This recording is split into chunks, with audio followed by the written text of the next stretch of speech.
జీవితంలో ఒక పునాది వేసుకోవాల్సిన దశలో టైంని సరదాగా, జాలీగా, హ్యాపీగా, ఎంజాయ్గా ఖర్చు పెట్టుకుంటే రేపు దరిద్రానికి బ్రాండ్ అంబాసిడర్లా తయారవుతారు.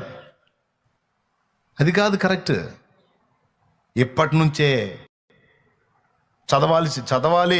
చదవాలనే చదువుకి కేటాయించబడ్డవాడు చదవాలి, కష్టపడాలి. ఆడపిల్లలైనా మగపిల్లలైనా యేసు ప్రభు నమ్మారా అంటే వాళ్ళు డబల్ చదువుతారా బాబు అన్నట్టు ఉండాలి.